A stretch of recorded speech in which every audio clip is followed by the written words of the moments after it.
दोस्तों, किसी भी एग्जाम की अच्छी तैयारी के लिए सबसे ज़्यादा ज़रूरी होता है उस एग्जाम के पैटर्न को देखना और उस एग्जाम में पूछे गए क्वेश्चंस के डिफिकल्टी लेवल को समझना, जिसका सबसे बेस्ट तरीका है उस एग्जाम के प्रीवियस ईयर क्वेश्चन पेपर।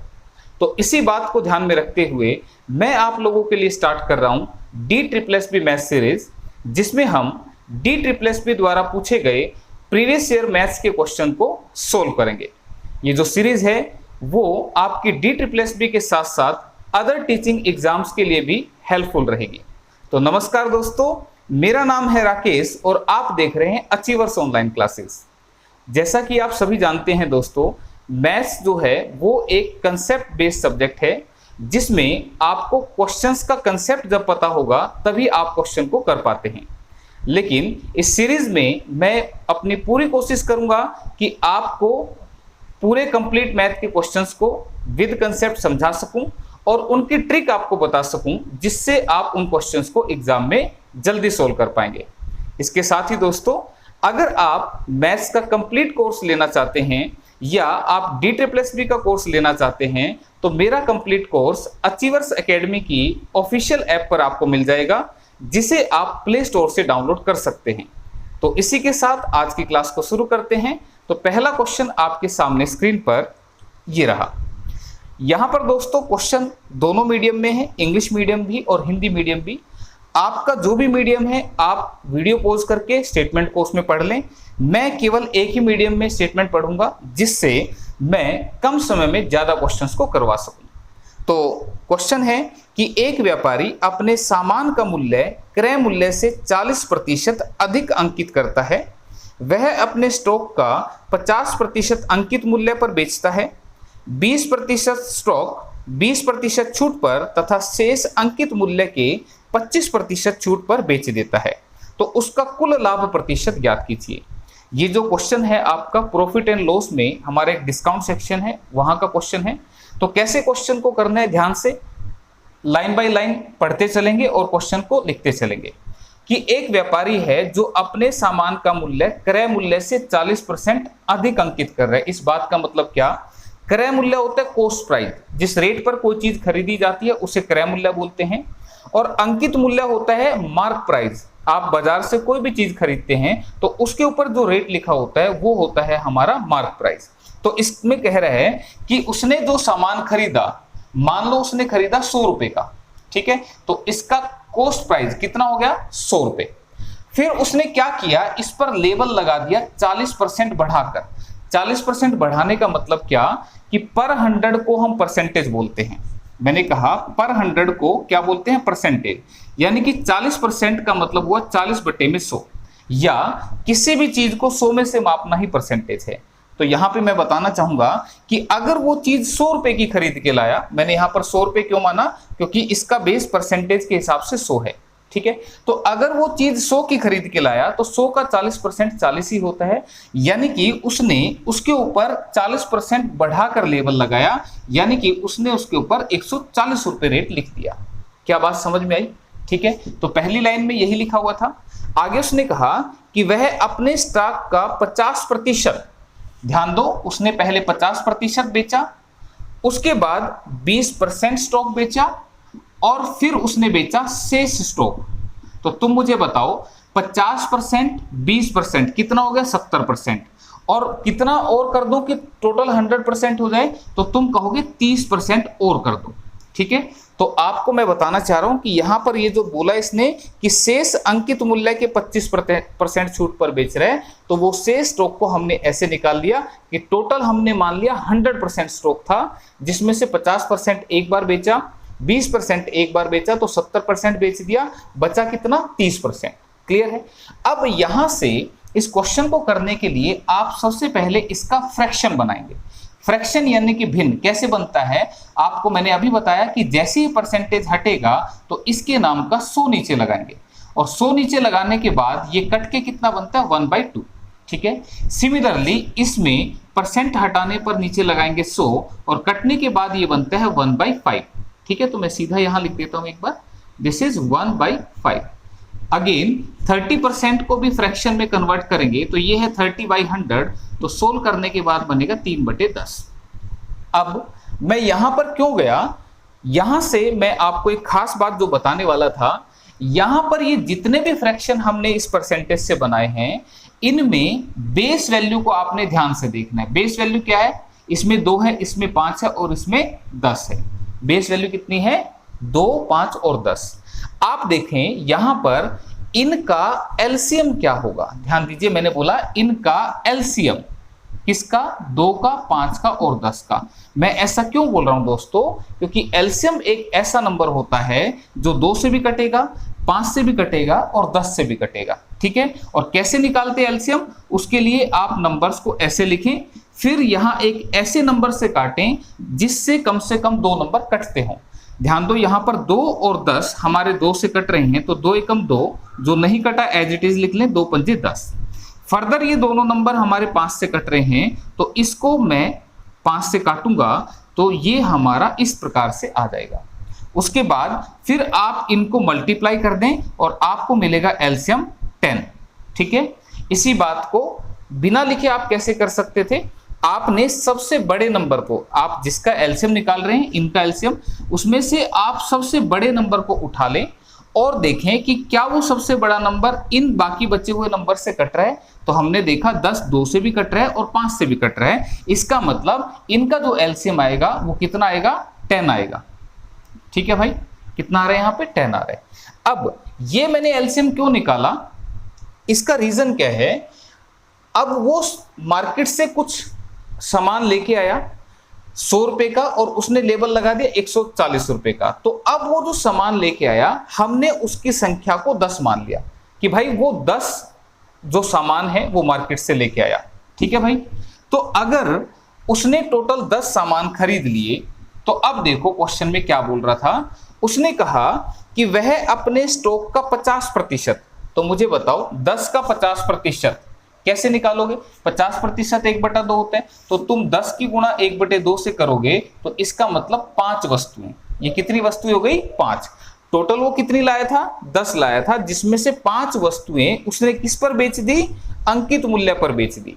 इसका मतलब इन 5 वस्तुओं को उसने एमआरपी पर बेचा, यानी कि 140 के हिसाब से बेचा। तो 140 के हिसाब से 5 वस्तुएं कितने की बिकेंगी भाई, 700 रुपए की बिकेंगी। क्या ये बात समझ में आई? तो ये एलसीएम मैंने इसीलिए लिया था ताकि ये 1/2 से भी कटे, 1/5 से भी कटे और 3/10 से भी कटे। क्लियर है, ध्यान रखना। अब उसके बाद उसने क्या कहा, यानी कि 700 रुपए की ये बेच दी, फिर उसने कहा 20% स्टॉक उसने 20% छूट पर बेच दिया। तो मुझे बताओ टोटल वस्तुएं थी 10 और 10 का 20%, 20% कितना होता है, 1/5। 1/5 का मतलब कितना, 2 वस्तुएं। क्लियर है। अब ये जो 2 वस्तुएं हैं, ध्यान दो, 10 में से 5 वो बेच चुका है, अब उसने 2 वस्तुएं किस पर बेची, 20% छूट पर बेच दी। अब ध्यान दो दोस्तों, तुम कैसे करते हो, तुम मुझे बताओ 140 रुपए की कोई चीज है, ध्यान रखना छूट हमेशा एमआरपी पर मिलती है। ठीक है, तो एमआरपी 140 है, तुम बाजार में चले गए और तुमने कहा कि भाई ये सामान हमें दे दो। आपने सामान ले लिया, उसने कहा मैं आपको 20% छूट दे रहा हूं, तो आप क्या करोगे, इस 40 का 20% कैलकुलेट करोगे। तुम कहोगे 20% का मतलब 28 रुपए छूट मिल गई। ठीक है भाई, 20% क्या हो गया, 28, यानी कि 140 के सामान पर तुम्हें 28 रुपए की छूट मिल गई। तो तुम कितने का सामान लेके आए, 10 में से 8 गए 2, 3 में से 2 गया 1 और 1। इसका मतलब 140 वाला सामान अब तुम 112 रुपए का लेके आए। क्या ये बात समझ में आई? इसी बात को मैं फिर से लिख रहा हूं, ध्यान से समझना, उससे फिर ये इतना लंबा नहीं लिखा जाएगा, थोड़ा सा शॉर्ट में लिखा जाएगा। क्या 140 रुपए का सामान, 140 रुपए का सामान, तुमने पूछा दुकानदार से भाई कितने का पड़ेगा। अब दुकानदार बोला कि मैं इस पर 20% छूट दे रहा हूं, और 20% का मतलब क्या कि 100 रुपए के सामान पर 20 रुपए छोड़ रहा हूं। तो इसका मतलब वो आपसे कितने ले रहा है, 80 रुपए ले रहा है, यानी कि 20% छूट उसको हटा दो। 20% छूट के बाद ये सामान आपको 80% में मिल रहा है, तो तुम इसका डायरेक्ट अगर 80% निकालोगे तो ये तुम्हें मिलेगा 112 रुपए का। क्या ये बात समझ में आई? क्लियर है? इसका मतलब ये जो दो वस्तुएं तुम लेके आए ये 140 के हिसाब से नहीं 112 के हिसाब से लेके आए, तो दो वस्तुएं 112 के हिसाब से कितने रुपए की पड़ेंगी? ये पड़ेंगी 224 रुपए की। क्या यहां तक भी बात समझ में आई? क्लियर है? अब बात करते हैं तीसरे वाली बात में कहा गया था कि शेष अंकित मूल्य के 25% छूट पर बेचता है। ध्यान दो, 5 वस्तुएं एक बार बेच दी, 2 एक बार बेच दी, 5 और 2 कितनी बेच दी? 7, बची कितनी? 3। क्या बात समझ में आ रही है? तो इस 3 को या तो तुम ऐसे निकालना या तुम इस 10 का 30% यानी कि 3/10 अगर आप करोगे तो ये आपके पास आएंगी 3 वस्तुएं। आप जैसे भी ठीक समझे आप उसको करें।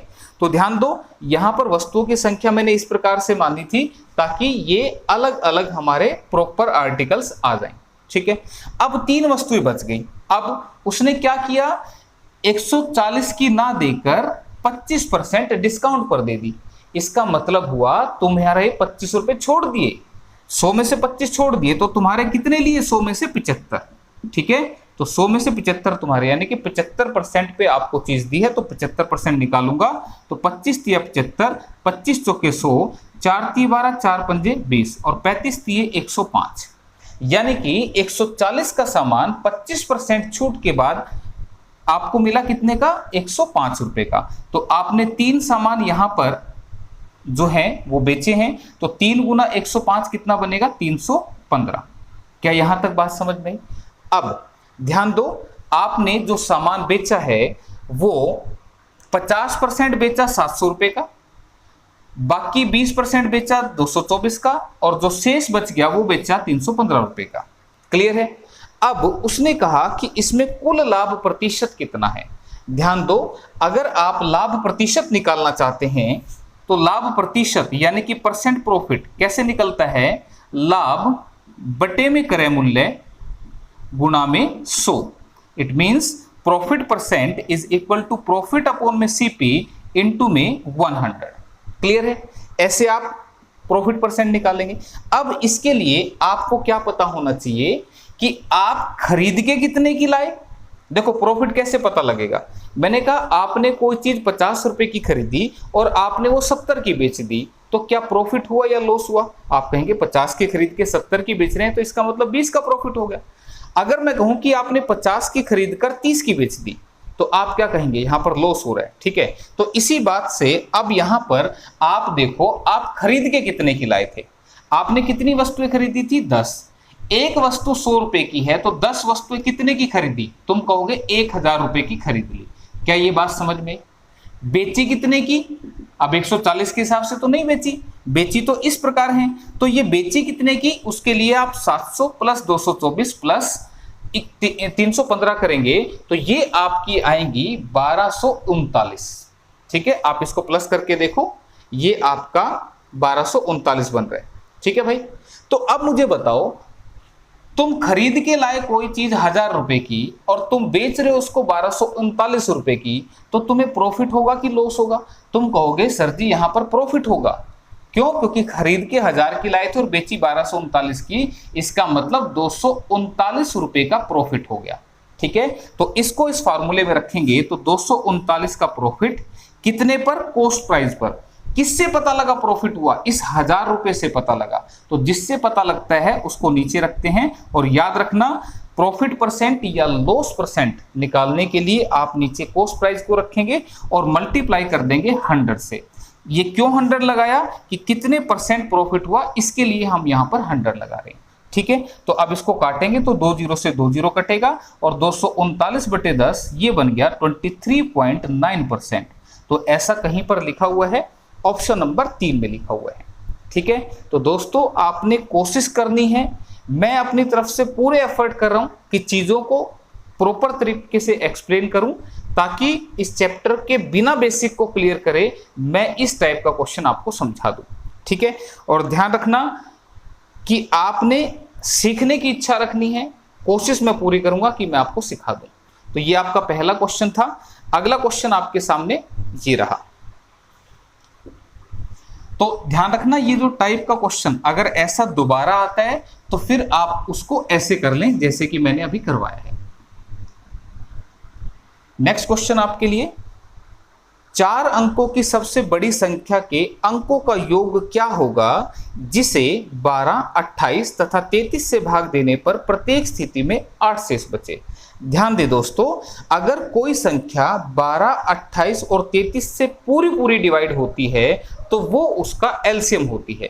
अभी भी मैंने एक बात बताई थी, अभी हमने किया था 2, 5 और 10 का एलसीएम। तो हमने देखा था 10 एक ऐसा नंबर है जो 5 से भी कट रहा था और 2 से भी कट रहा था, तो 10 हमारा एलसीएम आया था। लेकिन यहां तो नंबर छोटा था, अब की बार जो नंबर है हमारे वो क्या है, 12, 28 और 33। तो आप देखो, सबसे पहले मैं अगर आपसे पूछूं कि ऐसा मुझे एक नंबर बताओ जो 12, 28 और 33 से पूरा डिवाइड हो। ध्यान दे, क्वेश्चन को तोड़ के समझा रहा हूं। मैंने कहा सिर्फ ऐसा नंबर जो इनसे पूरा डिवाइड हो, तो आप क्या निकालेंगे, इसका एलसीएम। और एलसीएम दोस्तों कैसे निकालते हैं, यहां एक ऐसा नंबर आपने रखना है जिससे इनमें से कोई 2 वैल्यू आपकी कटे। तो आपने कहा कि यहां से 2 छिके 12 और 2 से काटूंगा ये 14 पे कटेगा, और जो नहीं कटता वो एज इट इज लिख दो। फिर से आप देखें, ये दोनों वैल्यू आपकी 2 से कट रही हैं, तो 2 तिया 6, 2 सत्ते 14 और जो नहीं कटा वो एज इट इज। क्या अभी भी कोई 2 वैल्यू हैं जो एक नंबर से कटे, तो आप कहेंगे ये दोनों वैल्यू हमारे 3 से कट रही हैं। तो 3 एकम 3 और 3 11 33। क्लियर है। इतना करने के बाद दोस्तों एलसीएम क्या होता है, जो कॉमन पार्ट है वो और जो एक्स्ट्रा बचा वो सारा, जिसको मैंने यहाँ पे करके दिखाया, ये सारा ही आपका क्या बनेगा, एलसीएम।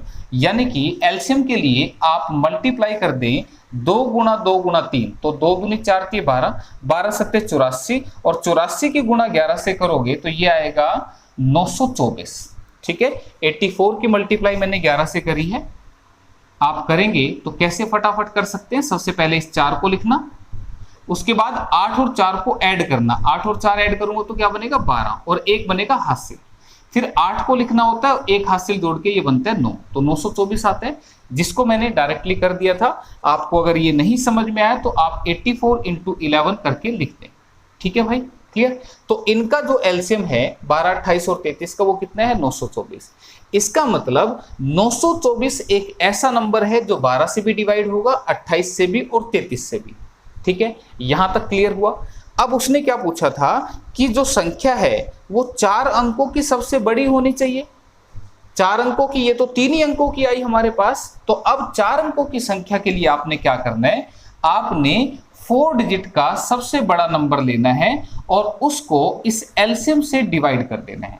ठीक है, ध्यान देना आपने, मैंने क्या बोला कि अगर मेरा एलसीएम 3 अंकों का है लेकिन मुझसे पूछा है 4 अंकों की संख्या या 5 की या 6 की, तो जो भी संख्या पूछे उसको आपने इससे डिवाइड करना है।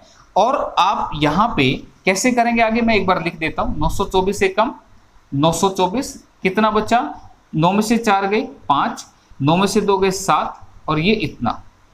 ठीक है, ऊपर से क्या उतारा, 9। ध्यान दो, भाग की कंडीशन क्या होती है, डिवाइड की, कि इसको ऐसे नंबर से मल्टीप्लाई करते हैं कि या तो ये पूरा कटे या इससे छोटा यहां बचे। क्लियर है। तो अब मुझे बताओ 924 की मैं किससे मल्टीप्लाई करूं, या तो ये पूरा कटे, अब पूरा तो कट नहीं रहा, तो फिर इससे छोटा बचे, तो आपने कहा 924 की 0 से मल्टीप्लाई कर दो तो ये इससे छोटा रहेगा। 924 से कम 924 तो इससे ज्यादा चला जाएगा। ठीक है, तो अब ये क्या बना, 957। 759 जो है वो आपका क्या बचा दोस्तों, रिमाइंडर यानी कि शेष। अब सीधी सी बात, अगर इस 4 अंकों की संख्या में से ये निकल जाए तो मैं कहूंगा ये नंबर जो है इससे पूरा डिवाइड हो जाएगा। क्या ये बात समझ में आई।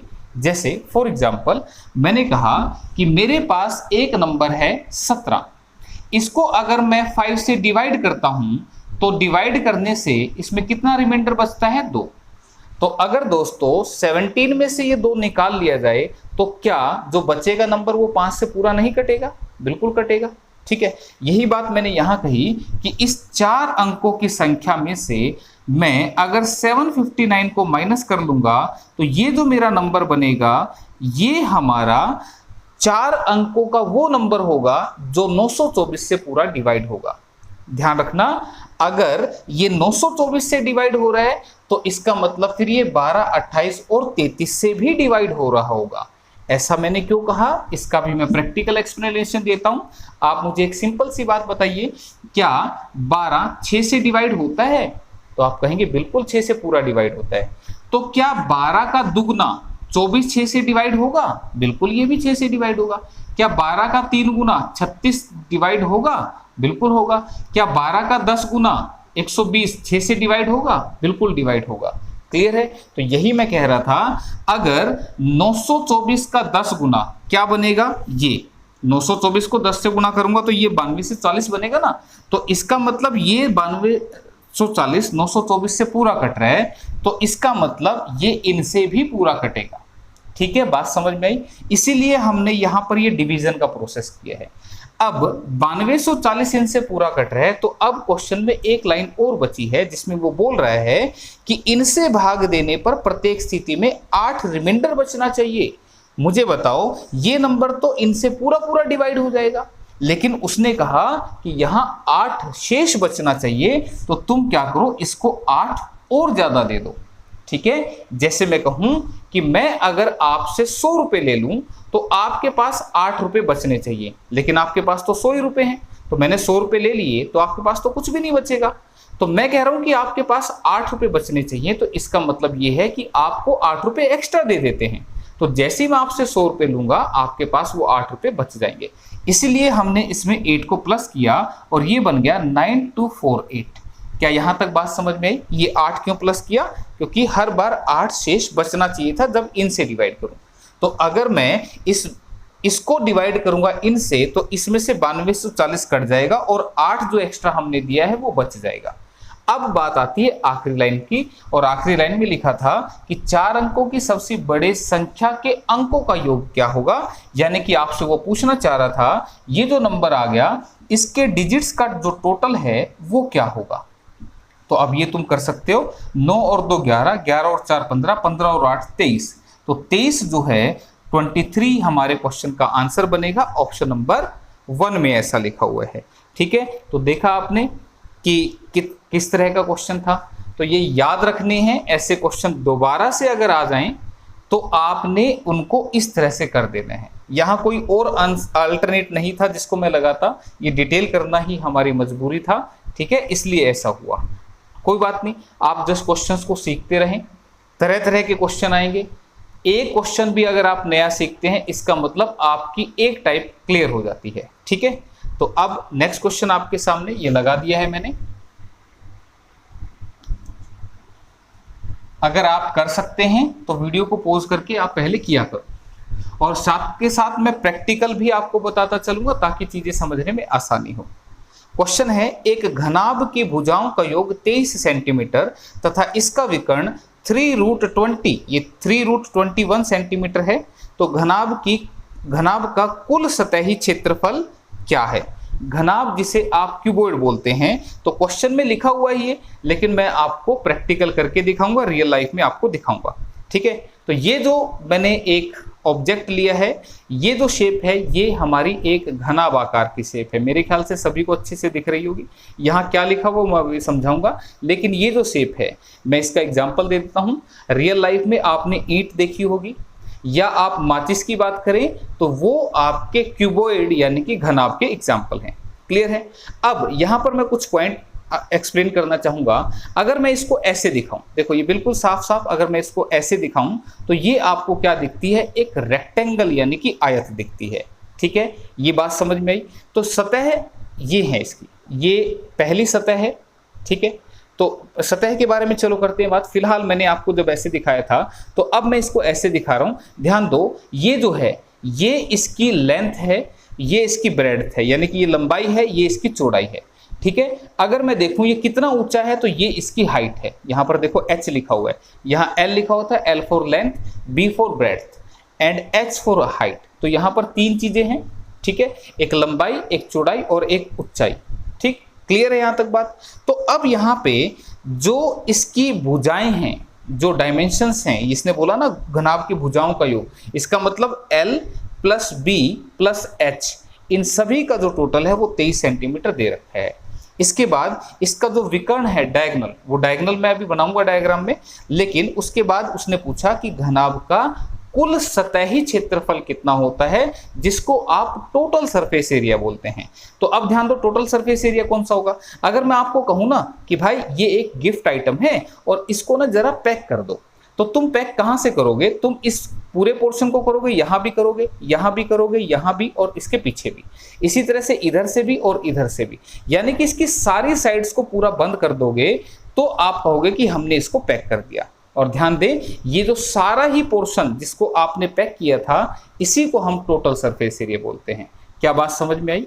अब ये निकलता कैसे है इसके बारे में भी एक बार जान ले, ताकि आपके दिमाग में ये फॉर्मूला फिक्स हो जाए। देखो ध्यान से, ये क्या है, एक रेक्टेंगल है, आयत है, जिसमें ये है लंबाई और ये है इसकी चौड़ाई। तो आप सभी जानते हैं इसका एरिया आप कैसे निकालेंगे, एरिया होता है लंबाई गुना में चौड़ाई।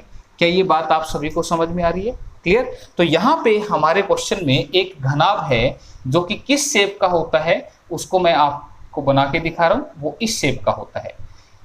इस प्रैक्टिकल तरीके से आपको साथ के साथ फॉर्मूले भी याद हो जाएंगे और एग्जाम में आप इनको याद रखना, बेनिफिट मिलेगा। ये शेप है हमारी, ठीक है, जिसे मैंने बोर्ड पे बनाया। विकर्ण का जिक्र हुआ था इसमें, आपको बता दूं विकर्ण वो होगा जो इस कॉर्नर से इस कॉर्नर पर मिलेगा, इसको हम इसका डायगोनल बोलते हैं। This side is L, this is B and this is H। ये लंबाई है, ये इसकी चौड़ाई है और ये इसकी ऊंचाई है, दिस इज हाइट। क्लियर है। तो अब देखो यहां पे आपको इसका जो टोटल सरफेस एरिया जिसको हम कुल सतही क्षेत्रफल बोलते हैं, वो उसका फॉर्मूला क्या है वो आपको पता होना चाहिए, तभी आप कैलकुलेट कर पाएंगे। अब उसका मैं फॉर्मूला यहां पर लिखता हूं। कुल सतही क्षेत्रफल को हम बोलते हैं टोटल सरफेस एरिया, ठीक है। और इसका फॉर्मूला क्या होता है उसको एक बार बना के दिखाता हूं। तो मुझे बताओ, सामने से अगर मैं तुम्हें दिखाऊं तो आपको सिर्फ क्या दिख रहा है, आपको ये पोर्शन दिख रहा है जो कि एक रेक्टेंगल की शेप है, ये वाली शेप है ना। तो मुझे बताओ इस साइड का, इस फेस का एरिया क्या होगा। तुम कहोगे L इंटू में B, यही कहोगे ना, L इंटू में B। तो इसका एरिया हुआ L इंटू B। जैसा इसका एरिया है वैसा इस पीछे वाले का भी होगा, इसके जस्ट पीछे जो है उसका भी एरिया होगा। तो आप इसको लिखेंगे ट्वाइस ऑफ LB, ठीक है भाई। इसका एरिया प्लस इसका एरिया, दो ले लिए हमने। अब इसके बाद अब मैं इस फेस के एरिया की बात करूं तो देखो इसमें ये चौड़ाई थी और ये इसकी हाइट थी, तो इसका एरिया क्या होगा। फिर से एक रेक्टेंगल दिख रहा है आपको, ये एक आयत दिखाई दे रहा है, तो इसका एरिया क्या होगा B इंटू H, ठीक है। तो B इंटू H इसका एरिया हुआ। ध्यान दो जैसा इसका है वैसा इसका भी होगा, तो इसको भी हम 2 से मल्टीप्लाई कर देते हैं और प्लस कर देते हैं, क्योंकि ये सारा एरिया हमने टोटल करके लेना है। और फिर तीसरा हमारा कौन सा बचा, ध्यान दो ये सामने वाला पोर्शन।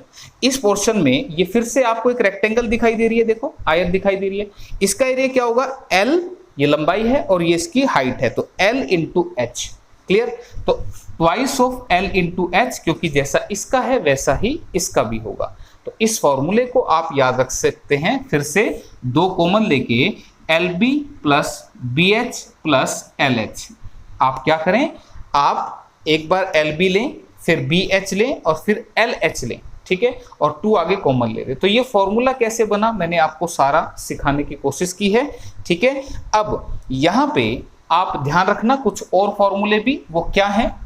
अगर क्वेश्चन में मैं बात करूं कि गिवन क्या है, जो गिवन है एक बार उसको लिख लेते हैं। क्वेश्चन में दिया हुआ है कि घनाभ की भुजाओं का योग, भुजा कौन सी है L, B और H, ये क्वेश्चन में 23 दिया हुआ है। क्या बात समझ में।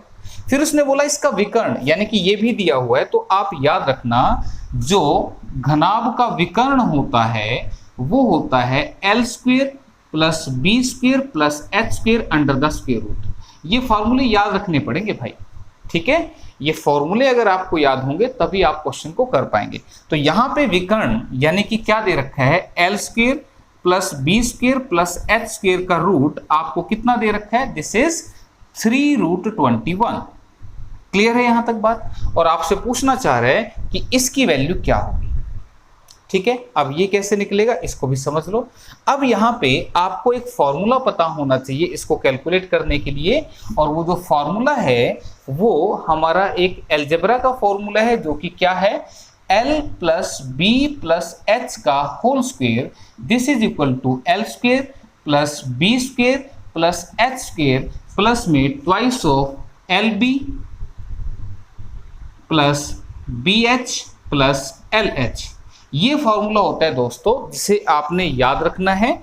ठीक है, अब इस फॉर्मूले को मैंने क्यों लिखा, इसको मैंने इसलिए लिखा क्योंकि हमें इस क्वेश्चन में इसकी वैल्यू को तो बताना है। इसकी वैल्यू भी हमें पता है, यहां से निकल आएगी, और इसकी वैल्यू भी क्वेश्चन में दी हुई है।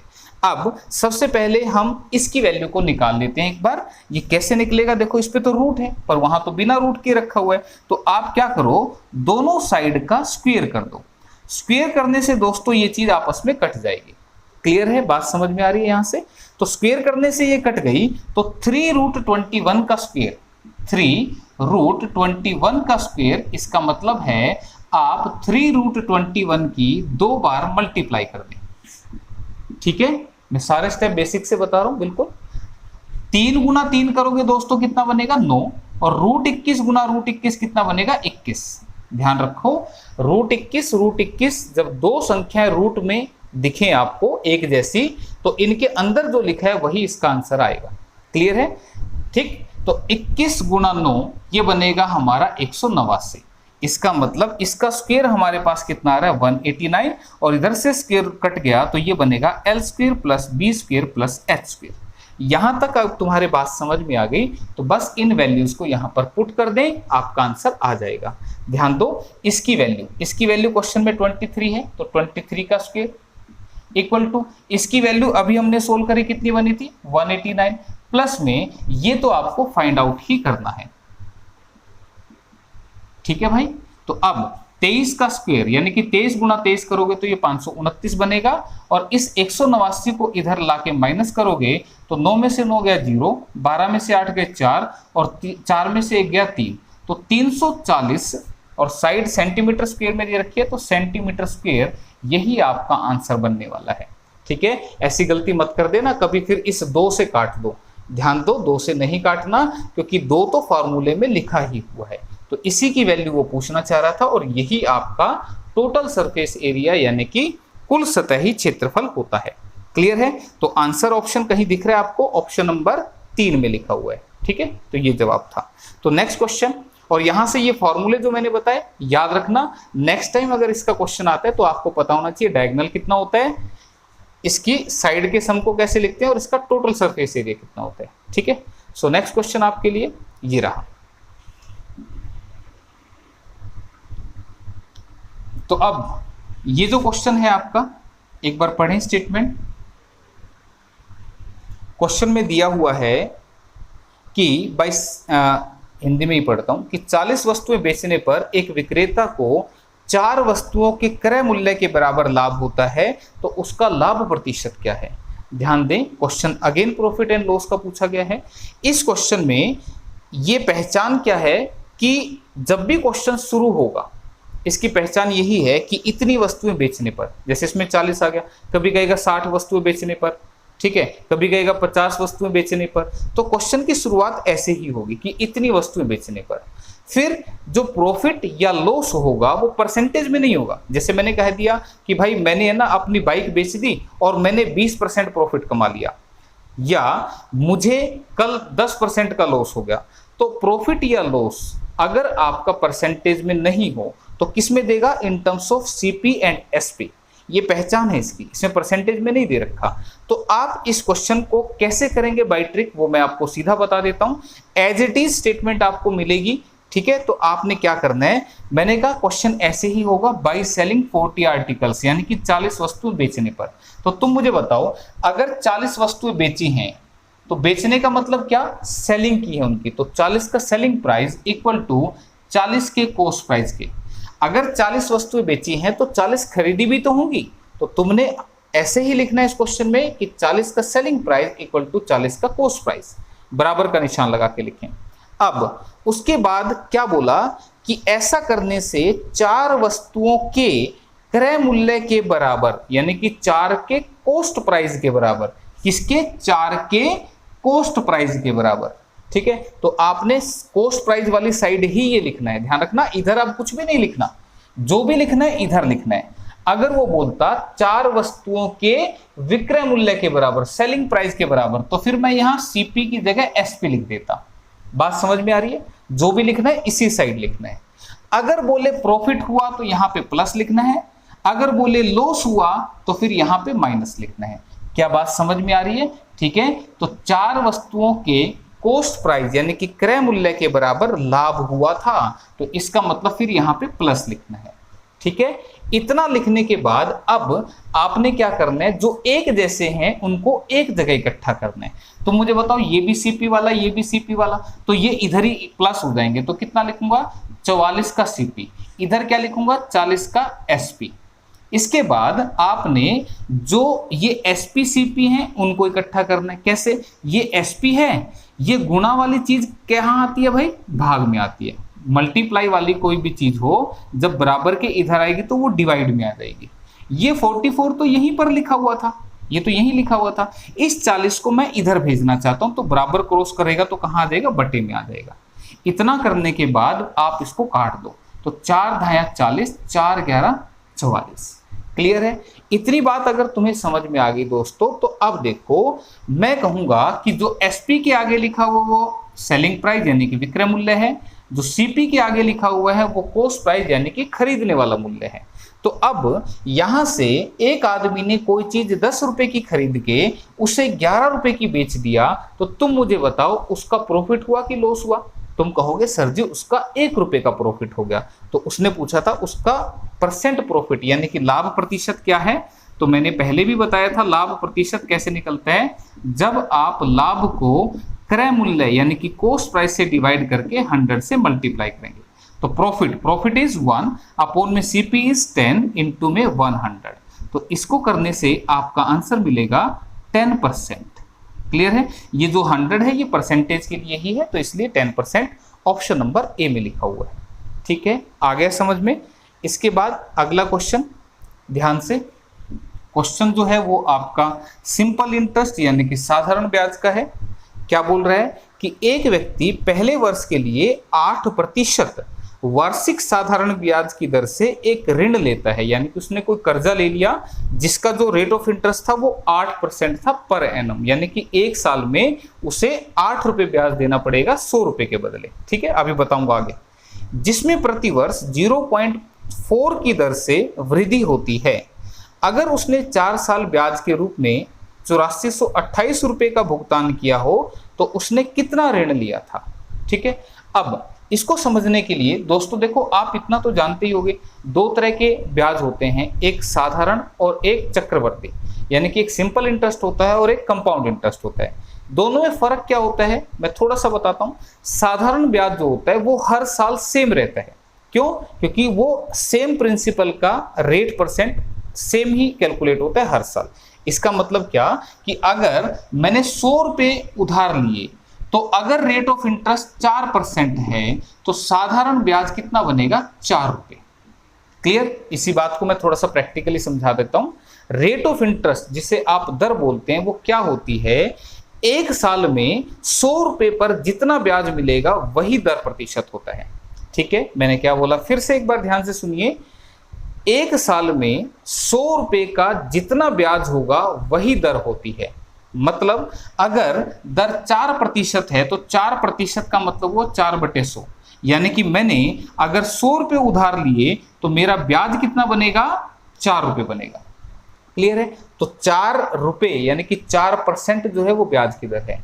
अगर दर होती 8%, इसका मतलब मैंने 100 रुपए उधार लिए तो फिर 8 रुपए मेरा ब्याज बनेगा। तो सिंपल इंटरेस्ट में इस 100 का ही जितना परसेंट होता है हर बार हर साल वही निकलता है। तो इसको मैं कह सकता हूं कि साधारण ब्याज में प्रति वर्ष हर साल प्रिंसिपल और इंटरेस्ट यानी कि मूलधन और ब्याज समान रहता है, जबकि चक्रवर्ती ब्याज में आप सभी जानते हैं कि ब्याज पर ब्याज मिलता है। ये लैंग्वेज तो आप सभी ने सुनी भी होगी और पता भी होगा कि ब्याज पर ब्याज मिलता है। इसका मतलब क्या कि जो एक साल में ब्याज मिला, जैसे कि इसके हिसाब से 100 रुपए मैंने लिए तो 4 रुपए ब्याज बनेगा एक साल का। तो अगले साल अब 100 पर ब्याज नहीं मिलेगा, ये 4 रुपए इसमें ऐड करूंगा तो 104 पर ब्याज मिलेगा। इसी को बोलते हैं ब्याज पर ब्याज मिलना। ठीक है, तो ये फर्क है। हालांकि आगे क्वेश्चंस आएंगे तो मैं बात करूंगा, फिलहाल क्वेश्चन की तरफ चलते हैं। तो क्वेश्चन में उसने बोला कि एक आदमी ने कोई कर्जा ले लिया, ऋण ले लिया, जिसमें 8% की साधारण ब्याज थी। तो ये 8% जो दर है वो 8% है, और मैंने क्या बोला, 8% का मतलब होता है 8/100। इसका मतलब अगर उस बंदे ने 100 रुपये उधार लिए, 100 रुपये उधार अगर वो ले रहा है, तो उसका जो 1 वर्ष का ब्याज है, 1 वर्ष का जो ब्याज है वो कितना है, 8 रुपये है। ध्यान दो, जब हम स्कूल में पढ़ते थे तो हम ऐसे बोलते थे कि माना मूलधन 100 रुपये, और वो 100 रुपये मूलधन क्यों माना जाता था, उसका रीजन यही होता था कि 100 का जितना भी % रेट होगा उतना ही ब्याज बनेगा। 100 का 7% 7 ही होगा, 100 का 2.5% 2.5 ही होगा, 100 का 10% 10 ही होगा। तो इसका मतलब अगर दर 8% है तो मतलब हुआ कि 100 रुपये उधार लेने पर 1 साल में 8 रुपये का ब्याज बनेगा। और इसी बात को मैंने बोल के भी बताया था कि 100 रुपये पर 1 साल का जो ब्याज होता है वही रेट ऑफ इंटरेस्ट होता है। ठीक है, तो अब क्वेश्चन में ये कह रहा है, और मैंने अभी एक बात बोली कि साधारण क्यों है वो, क्योंकि हर साल ब्याज जो है वो सेम रहेगा। जैसे अगर मैंने 100 रुपये उधार ले लिए 3 साल के लिए, मैंने 100 रुपये उधार ले लिए कितने साल के लिए, 3 साल के लिए, तो इसका मतलब पहले साल भी मेरा ब्याज 8 रुपये रहेगा, दूसरे साल भी मेरा ब्याज 8 रुपये रहेगा, और तीसरे साल भी मेरा ब्याज 8 रुपये रहेगा। और ये 8 रुपये क्या है, इस 100 का 8%। ठीक है, दर क्या है, 8% है ना, तो 100 का 8% कितना बनेगा, मैंने अभी बताया 8 ही बनेगा। तो साधारण ब्याज इसलिए साधारण होता है कि वो हर साल सेम रहता है। ठीक है, और वो किसका ऑपरेट होता है हर साल, इस 100 रुपए का, जिसको आप बोलते हैं प्रिंसिपल यानी कि मूलधन। 100 का 8% ही ब्याज रहेगा। तो अब मैं यहां से ये इतनी बात क्यों समझाना चाह रहा था, क्योंकि क्वेश्चन में ये बोला गया है कि उसने जो लोन लिया था, जो ऋण लिया था, उस पर जो 8% की दर थी वो केवल पहले साल के लिए थी। उसके बाद हर साल 0.4 की दर से उसमें बढ़ोतरी होती है। इसका मतलब क्या हुआ कि अगर मैंने 100 रुपये उधार ले रखे हैं तो 8% दर से पहले साल मेरा ब्याज होगा 8 रुपये, दूसरे साल मेरा ब्याज होगा 8.4 रुपये। ऐसा क्यों, क्योंकि हर साल दर में 0.4 की बढ़ोतरी हो रही है। यानी कि फिर फर्स्ट ईयर के बाद सेकंड ईयर में मेरा ब्याज अब 8.4 रुपये होगा। इसके बाद थर्ड ईयर में ब्याज फिर से कितना होगा, 8.8। क्यों, ये फिर से 0.4 बढ़ जाएगा। फिर फोर्थ ईयर में मेरा ब्याज कितना होगा, इसमें फिर से मैं 0.4 को ऐड करूंगा, दिस इज 9.2। क्या यहां तक ब्याज बात समझ में आ गई? ठीक है, ध्यान रखो, मैंने कितने रुपए उधार ले रखे हैं, मैंने 100 रुपये उधार ले रखे हैं, तो मेरा ये 4 साल का ब्याज बना। ठीक है, तो उसने कहा कि उसका 4 साल का ब्याज इतना बना, लेकिन मैं क्या कह रहा हूं कि 4 साल का ब्याज कितना बना, इसको ऐड कर दूंगा। तो 8 2 10 और 4 14, एक हासिल 9 10 8 18 और 8 26 और 8 34। ठीक है भाई, तो मैंने कहा भाई मेरा इसके हिसाब से 4 साल का ब्याज बना इतना, जो कि क्वेश्चन में बन रहा है कितना, 8428।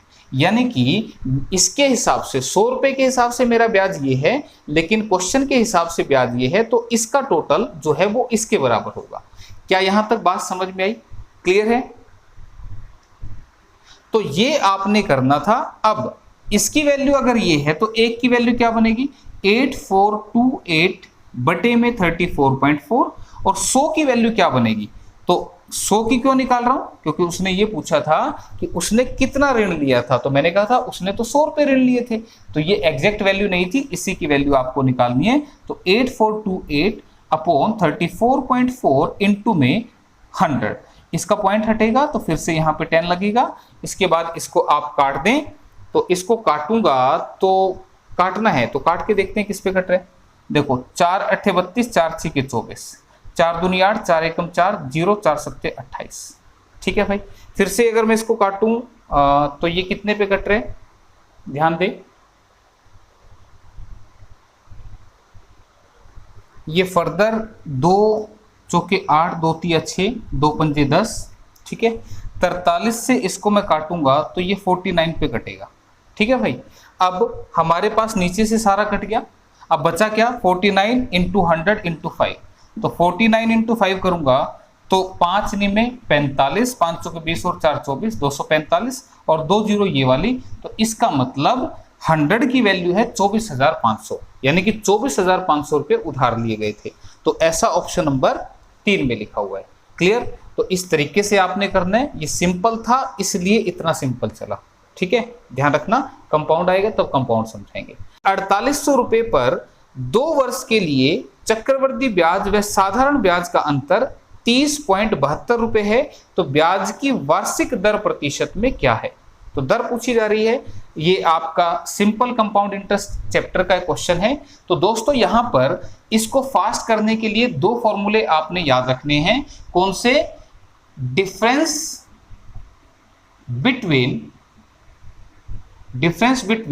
CI and SI। यहां पे मैंने क्या लिखा है? चक्रवृद्धि ब्याज तथा साधारण ब्याज का अंतर, ठीक है। यहां पर पहला जो फॉर्मूला है वो है 2 वर्ष के लिए, ठीक है, 2 वर्ष के लिए। तो अंतर यानी कि डिफरेंस मैं इंग्लिश में भी लिख दूंगा, अंतर जो होता है वो होता है मूलधन इनटू में दर का स्क्वायर अपोन में 100 का स्क्वायर, यानी कि difference is equal to P into R square, सीधा ही लिख लो इसको, P into R square upon में 100 का स्क्वेयर, ठीक है। तो ये ऊपर हिंदी में लिखा है, नीचे इंग्लिश में लिखा है। मूलधन यानी कि प्रिंसिपल, जो पैसा उधार लेते हैं उसको मूलधन बोलते हैं। दर यानी कि रेट, 1 साल में 100 रुपये पर मिलने वाला ब्याज ही दर होता है। क्लियर है यहां तक बात? तो डिफरेंस का फॉर्मूला ये आपने याद रखना है। इसी के साथ साथ यही फॉर्मूला 3 वर्ष के लिए, अगर आपके क्वेश्चन में 3 वर्ष का डिफरेंस आ जाए तो फिर आप फॉर्मूला ये लगाएंगे। ये 2 वर्ष के लिए, ये 3 वर्ष के लिए। यहां पे मैं सीधा लिख रहा हूं difference equal to PR square into 300 plus R upon में 100 का क्यूब। तो ये आपने ध्यान रखना है। अब इसका इस्तेमाल हम यहां पर कैसे करेंगे उसको देखिए। क्वेश्चन में 4800 रुपये जो है वो प्रिंसिपल है, समय जो है वो 2 वर्ष के लिए चक्रवृद्धि ब्याज पर दिया था, चक्रवृद्धि ब्याज व साधारण ब्याज का अंतर दिया हुआ है, आपसे ब्याज की दर पूछी जा रही है। तो क्वेश्चन 2 साल का है, ठीक है। तो ये वाला फॉर्मूला लगेगा। तो अंतर की जगह डिफरेंस की जगह डिफरेंस रख दो, कितना है 30.72 इक्वल टू प्रिंसिपल कितना है भाई 4800, रेट कितना है मालूम नहीं, बटे में क्या लिखोगे 100 का स्क्वायर विच इज 100 इंटू में 100। क्लियर है? अब यहां से 2 जीरो से 2 जीरो कटेगी, ध्यान दो इसका पॉइंट हटाएंगे तो नीचे क्या आएगा 100 आएगा। क्लियर है? अब याद रखना कैलकुलेशन में अगर बराबर आ जाए तो आप ऊपर से ऊपर वालों को काट सकते हो और नीचे से नीचे वालों को काट सकते हैं। तो मैंने 100 तो इससे काट लिया था और 100 मैं इससे काट रहा हूं, ठीक है। अब मैं इसको काटूंगा, ऊपर से ऊपर वालों को काटूंगा, ये नहीं कि अब मैं इसको ऐसे लिखूंगा बार बार इसके बटे में 48 बराबर है R स्क्वायर, ऐसे नहीं करूंगा, मैं सीधा यहां से काटूंगा। 4 एकम 4, 4 दूनी 8, 4 सत्ते 28, 4 छिके 24, 4 अट्ठे 32, फिर 12 से काटा, 12 छिके 72, 12 चौके 48। तो यहां से काटने के बाद R स्क्वायर किसके बराबर आ रहा है 64 के बराबर, और R किसके बराबर आएगा 64 का रूट यानी कि 8। तो 8% जो होगा वो ब्याज की दर होगी। तो आंसर ऑप्शन नंबर 1 रहेगा। क्लियर है? तो ये 2 फॉर्मूले आपने याद रखने हैं, ठीक है। सॉरी, नेक्स्ट क्वेश्चन आपके लिए। तो ये जैसे मैं बता रहा हूं ना अभी, अगली बार कोई इसी टाइप का क्वेश्चन आता है तो आपने फटाफट आंसर कर देना है। फिर ध्यान रखना, एक नई टाइप का क्वेश्चन सीखते ही आपका एक क्वेश्चन डिक्शनरी में ऐड हो जाएगा, ठीक है। तो अब ज्यादा से ज्यादा क्वेश्चन सीखने आपने। तो क्वेश्चन है नेक्स्ट, एक परीक्षा में 400 विद्यार्थियों में से 75% भौतिक विज्ञान जिसे आप फिजिक्स बोलते हैं उसमें पास हुए, 65% गणित यानी कि मैथ में पास होते हैं। यदि 18% दोनों विषयों में फेल होते हैं तो दोनों विषयों में कुल कितने विद्यार्थी पास हुए। देखो इस क्वेश्चन को करने का एक तरीका होता है वेन डायग्राम। आप उससे करें। लेकिन मैं एक आसान सा तरीका बताता हूं जिससे आप ये क्वेश्चन कभी जिंदगी में नहीं भूलेंगे। क्या, मुझे बताइए, भौतिक विज्ञान जिसे आप फिजिक्स बोलते हैं, फिजिक्स में कितने परसेंट पास हुए? 75%। ध्यान रखना मैं किसकी बात कर रहा हूं, मैं पास की बात कर रहा हूं। ठीक है, मैं पास में ही पूरा क्वेश्चन चलाऊंगा। ठीक है, मैं फेल के हिसाब से भी चला के दिखाऊंगा, लेकिन फिलहाल पास से देखते हैं। 75% पास हुए फिजिक्स में, और मैथ में कितने पास हुए? 65%। इसका मतलब क्या हुआ? 75% का मतलब है कि 100 बच्चे ने अगर पेपर दिया तो 75 बच्चे पास हो गए। किसी भी चीज को 100 में से ही मापना परसेंटेज होता है, या पर 100 को आप परसेंटेज बोलते हैं। ठीक है, तो अब यहां पे मैंने देखा कि भाई फिजिक्स में ये पास है, मैथ में ये पास है, तो मैं देखूं कितने बच्चे पास हुए। तो मैंने कहा 5 और 5 10, 7 6 13 और 1 14, तो 140% बच्चा पास हो गया। और 140% का मतलब तुम जानते हो क्या होता है? 140% का मतलब होता है कि जिस पेपर में 100 बच्चे पेपर देने बैठे, उस पेपर में 140 बच्चों ने क्वालिफाई किया। तुम बताओ, क्या ऐसा हो सकता है कि 100 बच्चों ने पेपर दिया और 140 पास हो गए? इसका मतलब पड़ोसियों के भी पास हो गए, जो घर में ही बैठे थे वो बिना पेपर दिए पास हो गए। Is it possible? Not, this is not possible. अब ऐसा क्यों हुआ? ये परसेंटेज 100 से प्लस क्यों हो गया? 100 से ज्यादा क्यों बढ़ गया?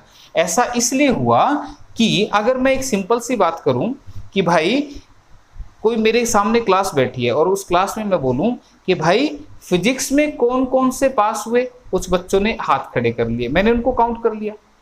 फिर मैंने कहा भाई मैथ में कौन कौन पास हुए, उन बच्चों ने भी हाथ खड़ा कर लिया, मैंने काउंट कर लिया। अब उस क्लास में 100 बच्चे पढ़ रहे थे, मैंने देखा कि टोटल जब मैंने काउंट किया तो ये सारे 140 बच्चे हो गए। मैंने कहा यार ये बच्चे तो क्लास में 100 थे, ये 140 कैसे हो रहे हैं? इसका मतलब क्या हुआ कि जब मैंने पूछा फिजिक्स में पास, बच्चे ने हाथ खड़ा किया, जब मैंने पूछा मैथ में पास, बच्चे ने फिर से हाथ खड़ा किया। कोई बच्चा ऐसा था जो फिजिक्स में भी पास था और मैथ में भी पास था। इसका मतलब उसने फिजिक्स वाली साइड भी हाथ खड़ा किया और मैथ वाली साइड भी। तो मैं कह सकता हूं वो बच्चा 2 बार गिना गया होगा। अगर कोई बच्चा 2 बार गिना गया तो जाहिर सी बात है टोटल 100 से ज्यादा ही आएगा। यही रीजन रहा, यहां पर ये जो टोटल है वो 100% से बढ़कर 140% हो गया। तो आपने क्या याद रखना है ऐसे क्वेश्चन में? यहां पर दे रखा था कि फिजिक्स और मैथ में 18% बच्चे फेल हुए। ये इन दोनों सब्जेक्ट की बात कर रहे हैं। यदि 18% दोनों सब्जेक्ट में लुढ़क गए, ये बच्चे 18 बच्चे ऐसे थे 100 में से जो दोनों सब्जेक्ट्स में लुढ़के हुए थे, फेल थे, तो तुम बस मुझे इतना बता दो, अगर 100 में से 18 बच्चे दोनों में फेल थे तो फिर 100 में से 18 घटा दूं तो क्या 82% क्या दोनों में पास नहीं होंगे? क्या बात समझ में आ रही है? मैंने क्या बोला? किसी भी चीज को 100 में से मापना ही परसेंटेज है। 18% का मतलब 100 में से 18 बच्चे फेल दोनों सब्जेक्ट में, तो क्या 100 में से 82 बच्चे पास नहीं होंगे फिर दोनों सब्जेक्ट में से? ठीक है, तो यहां से ये 82% इसमें से माइनस करना पड़ेगा। क्यों?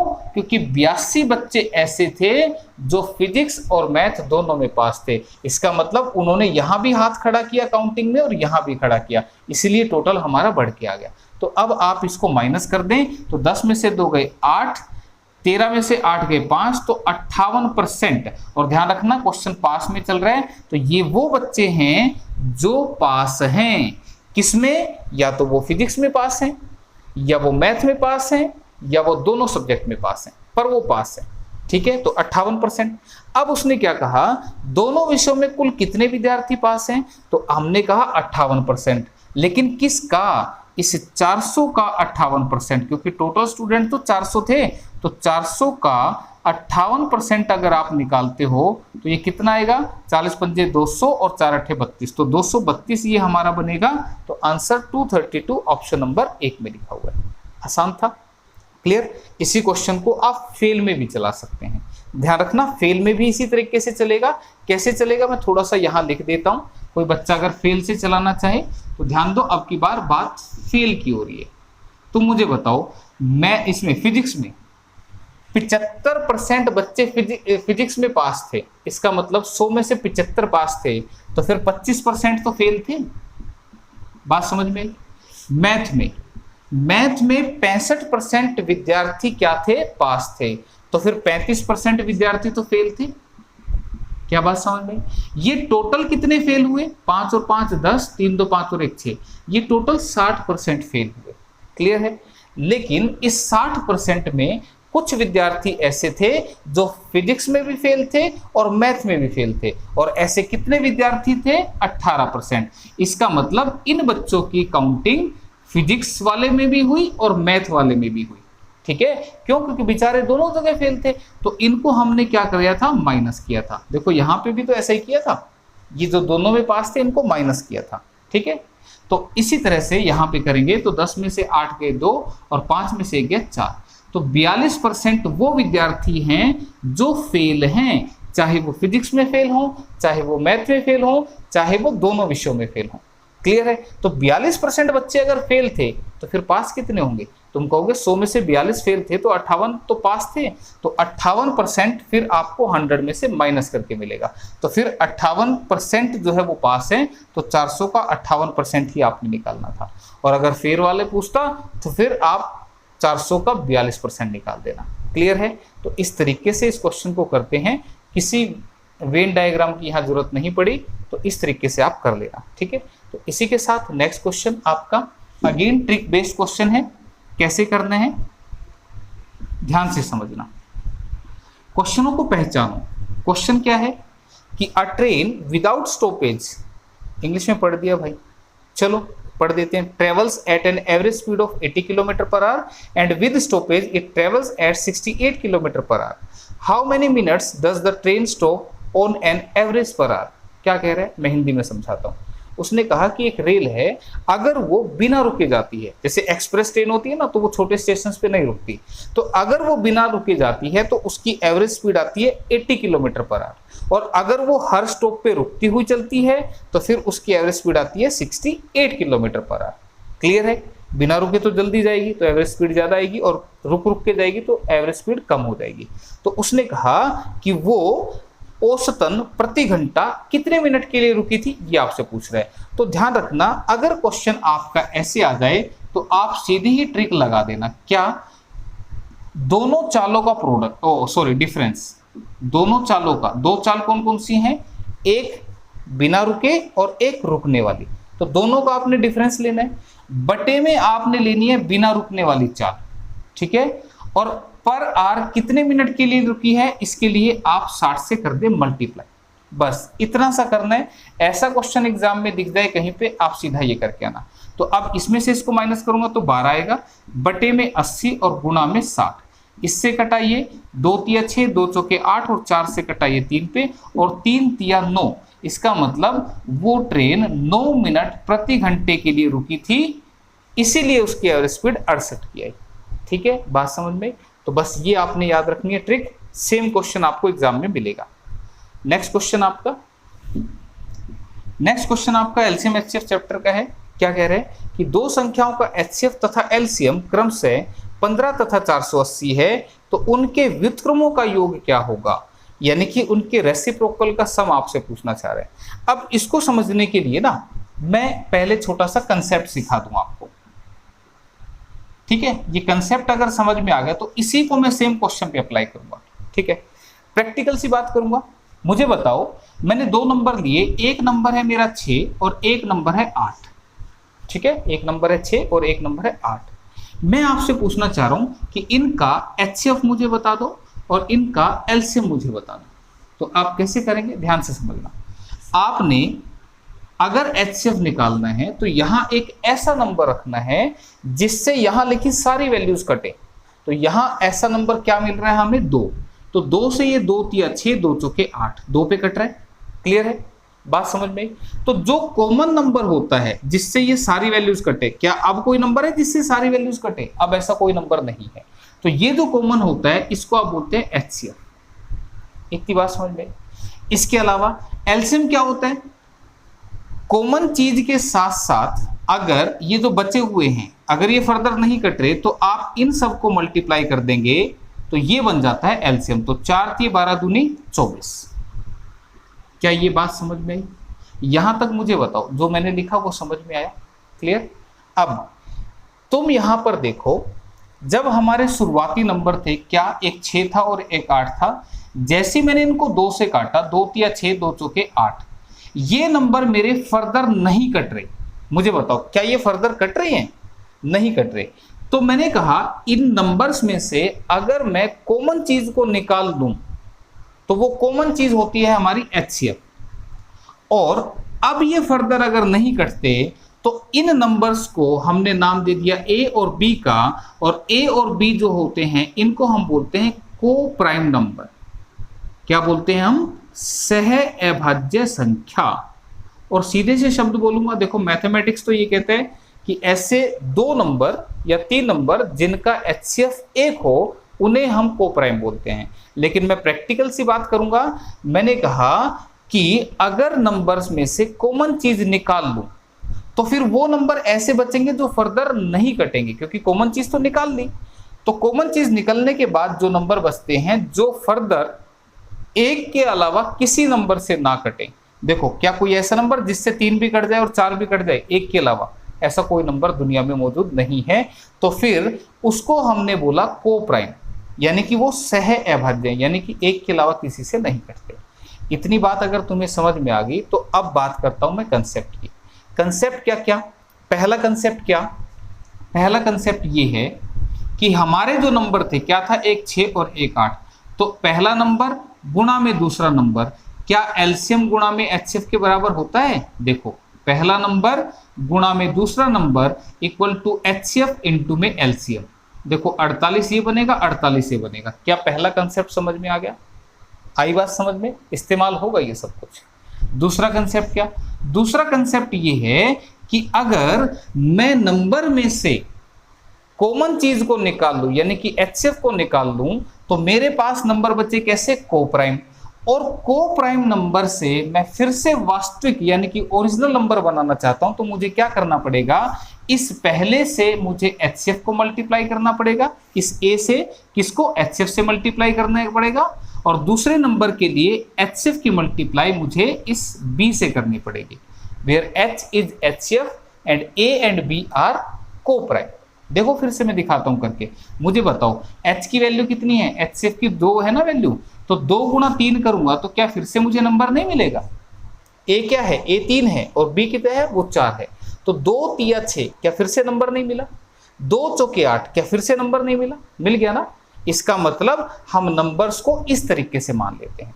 ठीक है, अब ये जो कहानी मैंने समझाई है, इस कहानी को अब हम इस क्वेश्चन पे अप्लाई करेंगे।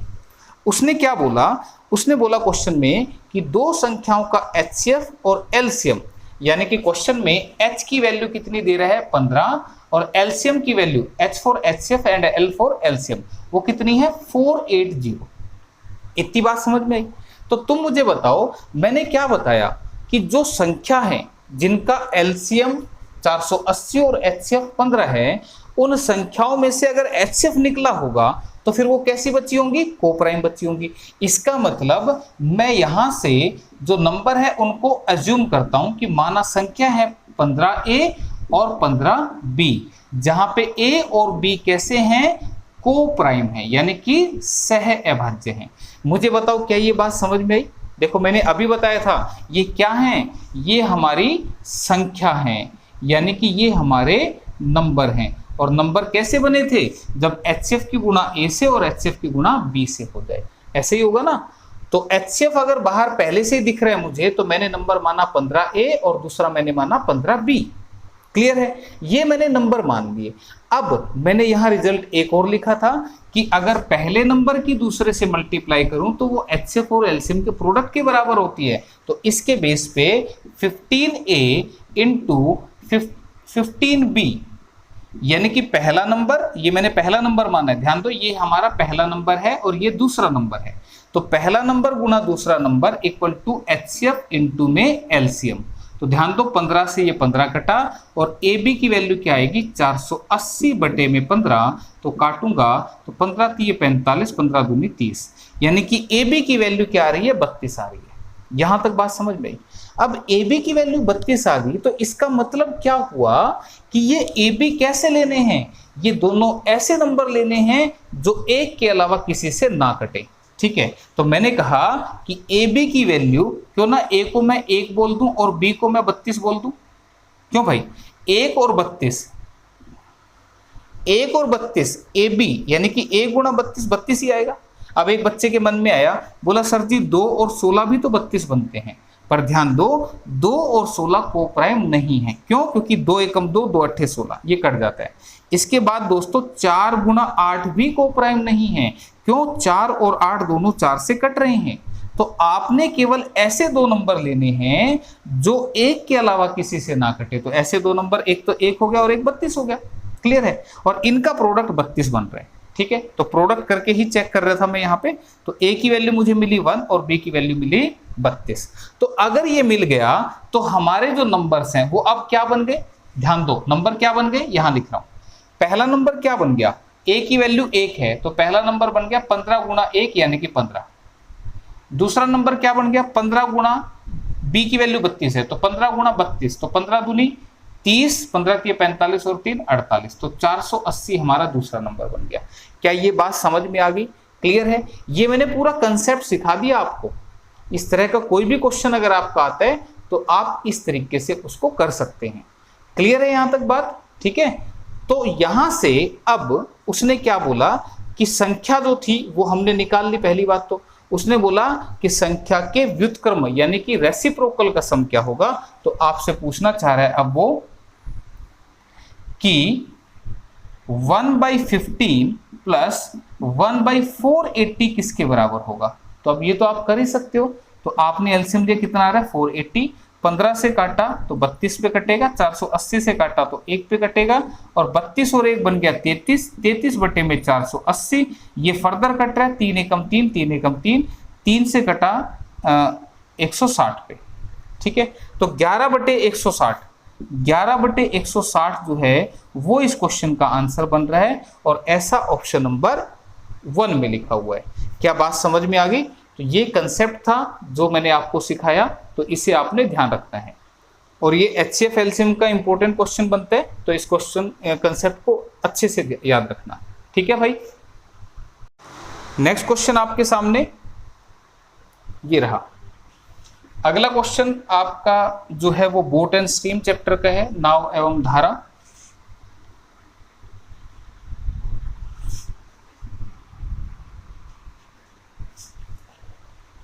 देखो क्या कह रहे क्वेश्चन, एक नाव की शांत जल में चाल 7 किलोमीटर प्रति घंटा है, यह धारा के विपरीत 4.5 किलोमीटर जाने तथा वापस वास्तविक बिंदु पर आने में कुल 7/5 घंटे का समय लेती है, तो धारा की चाल किलोमीटर प्रति घंटा में क्या है।